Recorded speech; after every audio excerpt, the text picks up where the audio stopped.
Сәлеметсіздер ме?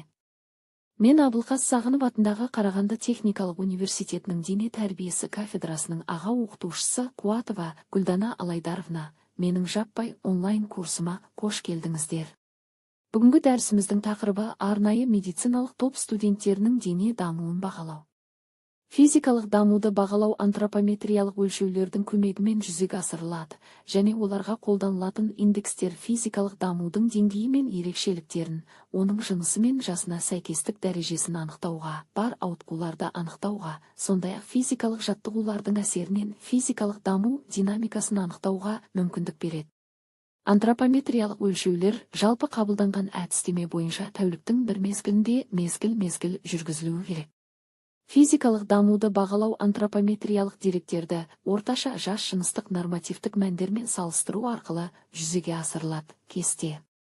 17-18 жас аралығындағы ұлдар мен қыздардың дене дамуының параметрлері процентилдер бойынша.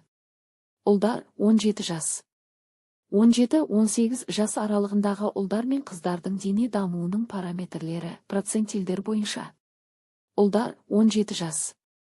Дене ұзындығы см. 3 165 5. Пон 168 4. Па 25 171 8. Па 50 175 0. Па 75 179 2. Па 90 183 9. Па 97 100 кеуде шеңбері см.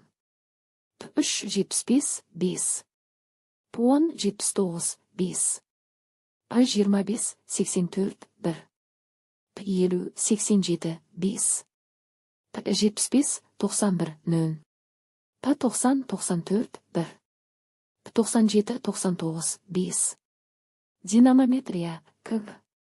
Па 3 23 0. Пон 28 0. Па 25 34 0. Па 50 39 5. Па 75 46 0. Па 90 50 0. Па 97 58 0.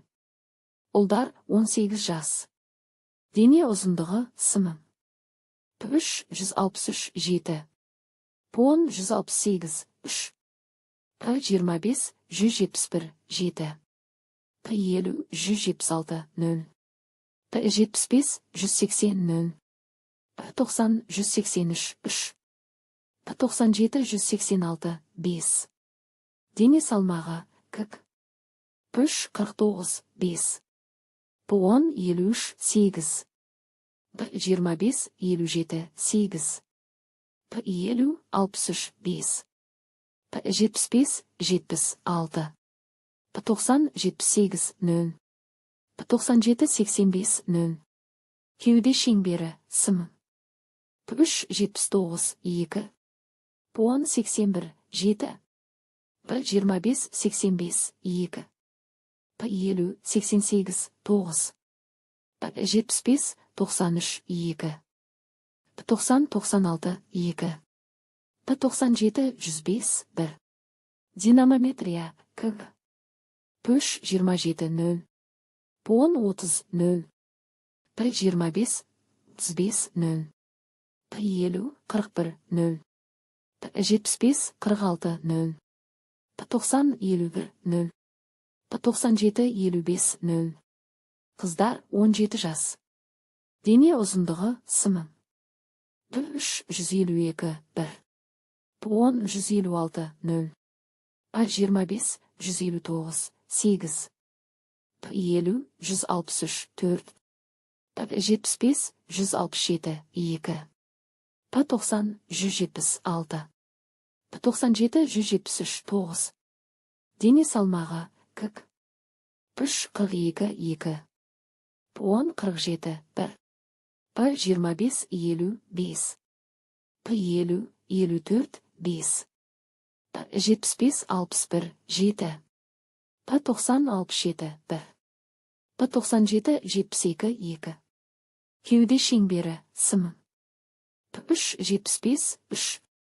Пон 76 9. Па 25 79 0.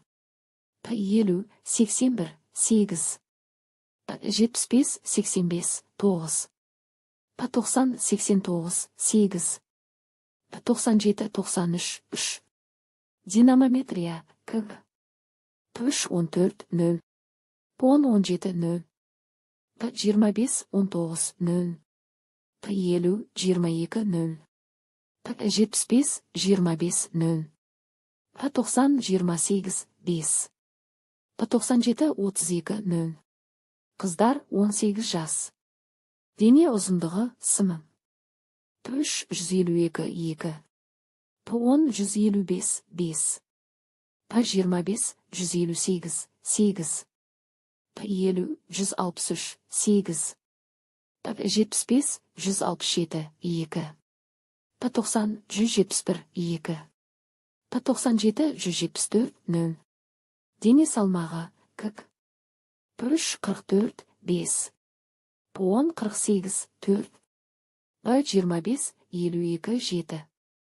Центилді кестелер физикалық даму көрсеткіштерінің жеке динамикасын егжей-тегжейлі зерттеуге мүмкіндік береді. 3. Процентилдегі көрсеткіш қарастырылып отырған параметрдің төмен дамуын көрсетеді. 10 және 25 процентил аралығында. Орташа дамудан төмен келеді. 90 процентил аралығында орташа дамудан жоғары. 97 процентилден жоғары даму. Барлық көрсеткіштер бірдей центилді қатарға сәйкес келсе, физикалық даму үйлесімді болып саналады. Олардың көршілес процентил шегінде бір-бірінен ауытқуына рұқсат етіледі. Үлкен айырмашылық үйлесімді емес физикалық дамуды көрсетеді. Кеуде қуысының қоршауын және жолдарын бақылау. Кеуде қуысы қоршауын өлшеу үшін сантиметрлік лентаның нөлдік жағын оң қолымен, ортасын сол қолымен ұстайды. Шынтақты көтеріп, лентаны артқы жағындағы жауырынның төменгі бұрыштары арқылы өтетіндей етіп, ал алдыңғы жағында жігіттерде төс дөңгелектерінің астымен, ал қыздарда кеуде бездерінің үстімен жүргізу керек. 4-ші қабырғаны кеудеге қосып өлшейді. Шынтақты түсіріп, кеуденің оң жағына лентаның ұштарын түйістіреді. Лентаны тіркеу көзінде 3-ке дейін дауыстап санаңдар. Өлшеу нәтижесі тыныштық жағдайдағы кеуде қуысының қоршауын көрсетеді. Сосын бұл көлемді есте ұстаңдар. Содан кейін терең тыныс алыңдар және жоғары тыныс алу нәтижелерін өлшеңдер. Бұдан соң тыныс шығарғандағы кеуде қуысының қоршауын өлшеңдер. Соңғы екі өлшем арасындағы айырмашылық кеуде қуысының жолдары қозғалмалы деп аталады. Өлшеулер нәтижесін кестеге тіркеңдер. Кесте орташа көрсеткіштермен салыстырыңдар. График үшін тор көз сызып, нәтижені осы торға ендіріңдер. Кеуде жасушасы қоршауының күшін қиғаш сызықпен белгілеңдер. Өкпелердің өмірлік сыйымдылығын бақылау. Тыныс алу көлемінің жоғарылығын өлшеу үшін сіздің оқу орныңыздың медициналық кабинетінде тұратын жеріңіздің емханасында болатын арнайы құрал, су немесе құрғақ спирометрмен өлшенеді. Барынша терең тыныс алудан соң құрал тұтқасына терең тыныс шығарылады. Арнайы шкала бойынша сіз бір ретке қанша см 3 ауа шығарғаныңызды көрсетеді. Спирометрмен ай сайын өлшеңіздер. Нәтижелерін тіркеңдер. Кесте оларды орташа статистика өлшемдерімен салыстырыңдар. График тор көзіне көп жылдық бақылау динамикасын сызыңдар. Келесі дәріс тақырыбы арнайы медициналық топ студенттерінің функционалдық жағдайын бағалау. Назарларыңызға рахмет.